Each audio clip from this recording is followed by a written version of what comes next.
આણંદ બેઠકની ચર્ચા કરવાની જે વાત છે, આણંદ જે છે, આણંદ બેઠક પણ એટલી જ મહત્વની છે। અહીંયા સિટિંગ જે સાંસદ છે તેમને તક નથી અપાઈ ભાજપ તરફથી।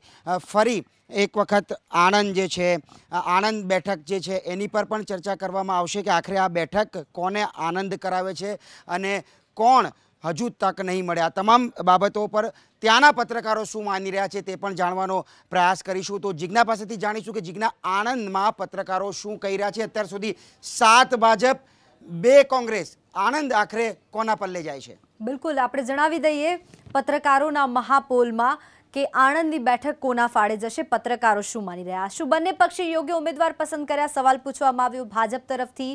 મિતેશ પટેલ, તેના માટે 10માંથી 4 પત્રકારોએ હા પાડી અને કોંગ્રેસમાં ભરતસિંહ સોલંકી, જેમાંથી 10માંથી 10 પત્રકારોએ હા પાડી છે। એટલે કે કહી શકાય કે કોંગ્રેસનું પલડું અહીં ભારે દેખાઈ રહ્યું છે। કલ્પેશ, શું બંને પક્ષે યોગ્ય ઉમેદવાર પસંદ કર્યા? હવે સવાલ પૂછવામાં આવ્યો કોણ જીતશે, શું લાગે છે? તો ભાજપ તરફ મિતેશ પટેલ માટે 10માંથી 3 પત્રકારોએ જ માત્ર હા પાડી છે અને કોંગ્રેસ માટે ભરતસિંહ સોલંકી માટે 10માંથી 7 જેટલા પત્રકારોએ હા પાડી છે। કેટલા મતથી હાર જીત થશે? 35,000 મતથી કોંગ્રેસ જીતી શકે છે આ બેઠક।